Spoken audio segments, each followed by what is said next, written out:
Não é todo mundo que lembra, mas o GP da Europa de 1999 foi uma das provas mais agitadas daquela época na Fórmula 1. Com Michael Schumacher se recuperando de seu acidente em Silverstone, 4 pilotos disputaram o título até as últimas provas.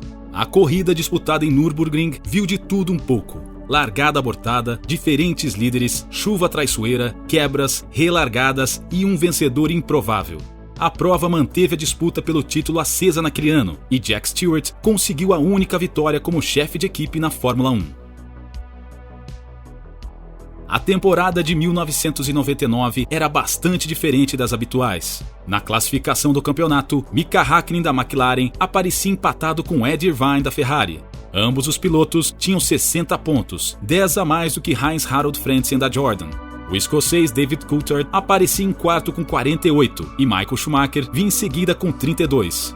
O alemão da Ferrari havia quebrado a perna ainda na primeira volta do GP da Grã-Bretanha e estava fora das pistas havia 5 provas. Irvine assumiu o manto de primeiro piloto da equipe de forma provisória, disputando o campeonato contra as McLarens. No campeonato de construtores, a situação era ligeiramente diferente, com a McLaren liderando com 108 pontos. 6 pontos atrás vinha a Ferrari com 102 e em terceiro aparecia a Jordan com 57. Os 5 primeiros ainda contavam com a Williams e a Stewart. O final de semana do GP europeu teve início com uma sessão de treinos livres na sexta-feira e continuou com uma segunda sessão na manhã de sábado.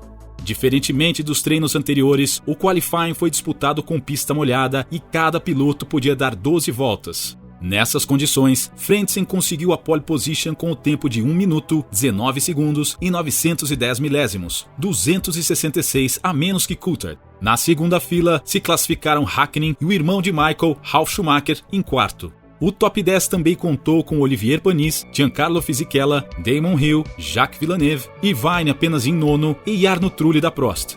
Até aquele momento, o pole position Frentzen ainda disputava ativamente na conquista do título junto de Coulthard. A Jordan era uma equipe em franca expansão e a ausência de Schumacher abria espaço para o alemão tentar a sorte. O GP seria disputado no circuito de Nürburgring, que servia de coringa no calendário. No ano anterior, a pista havia sido sede do GP de Luxemburgo, país situado a mais de 70 quilômetros do traçado. No dia da corrida, 26 de setembro, o sol brilhava forte e a pista estava novamente seca. Quando tudo parecia pronto para a largada, os fiscais perceberam que Alessandro Zanardi da Williams e Marc Gené da Minardi estavam desalinhados no grid. O início foi cancelado, mas como isso aconteceu durante o procedimento de luzes vermelhas, alguns pilotos pularam para a frente e largaram. Como todo o procedimento não valia nada, ninguém foi punido. Os carros deram uma nova volta de formação e a segunda largada valeu. Frentzen manteve a ponta, mas na primeira curva o seu companheiro Damon Hill teve problemas. Devido a um problema elétrico, o piloto ficou lento no meio do pelotão, obrigando Alexander Wurz da Benetton a desviar. Na manobra, o piloto atingiu a traseira de Hill e virou na direção do brasileiro Pedro Paulo Diniz da Sauber, que saiu capotando na caixa de brita. Com o acidente, o safety car entrou na pista enquanto o resgate era realizado. Diniz saiu sem ferimentos, mas descobriu-se depois que o Santo Antônio do carro havia quebrado, expondo a cabeça do piloto ao choque com o solo. Os carros ficaram 6 voltas atrás do safety car até a relargada. No fundo do pelotão, Zanardi ultrapassou ambas as Minardis. Na frente, as posições se mantiveram inalteradas, com Frentzen liderando, Häkkinen, Coulthard, Ralf, Fisichella e Irvine, que havia ganho algumas posições. Os 4 primeiros abriam uma grande vantagem contra o restante, enquanto De La Rosa caía para último. O piloto tocou em Zanardi, que abandonou com a Williams. A situação se manteve mais ou menos na mesma até a volta 18, quando começou a chover. Ralf se aproximou de Coulthard e ultrapassou o escocês pela terceira posição, enquanto Häkkinen entrava nos boxes para colocar pneus de chuva. O finlandês foi seguido por alguns pilotos, mas a decisão se mostrou errada. A chuva não chegou a molhar o asfalto o suficiente e em pouco tempo ela foi embora. Na volta 21, Irvine entrou nos boxes para colocar pneus secos, mas o pit stop sofreu com a confusão instalada. Não bastasse a escolha errada de pneus, o segundo piloto da Ferrari, Mika Salo, danificou a asa frontal na volta anterior e precisou entrar nos boxes para fazer a troca. Com toda a bagunça gerada, Irvine demorou longos 28 segundos para fazer a troca e sair. Häkkinen pagava pelo erro. O piloto estava andando 7 segundos mais lento que os pilotos de pneus secos e acabou ultrapassado por Irvine, caindo para 13º. Além de ineficazes, os pneus rapidamente superaqueceram, obrigando o finlandês a retornar aos boxes.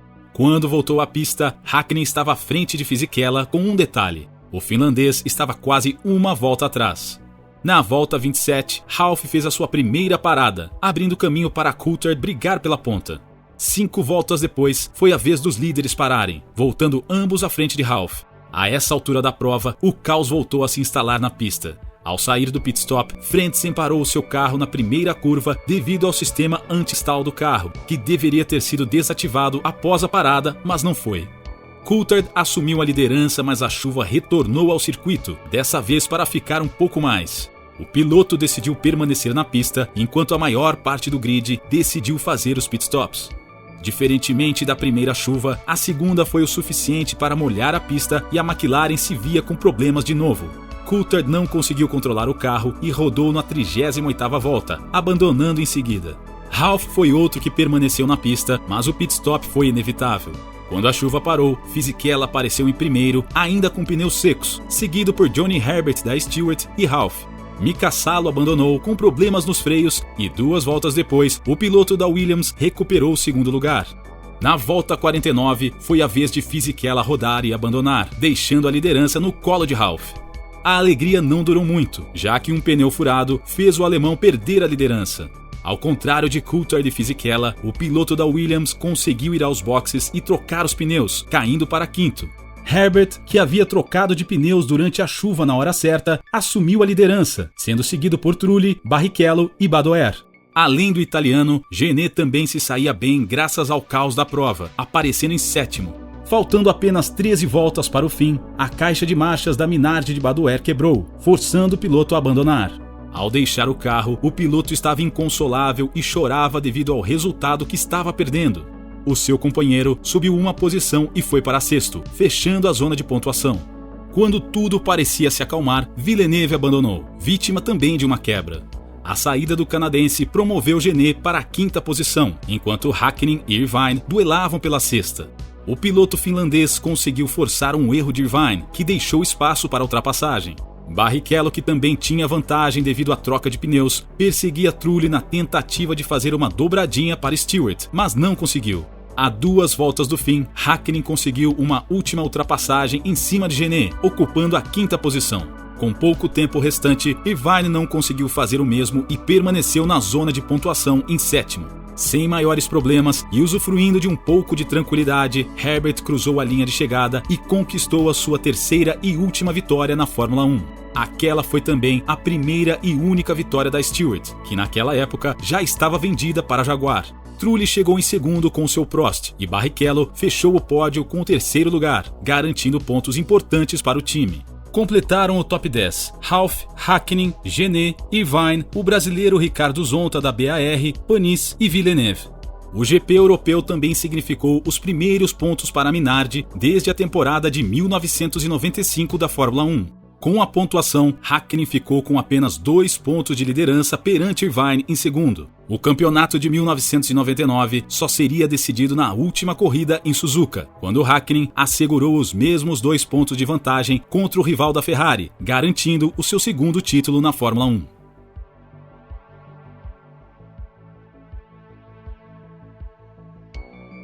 Se você gostou do vídeo e quer mais informações sobre Fórmula 1, Indy, entre outros, inscreva-se no canal. Dúvidas, sugestões ou dicas são sempre bem-vindas, deixe aqui nos comentários. Até a próxima!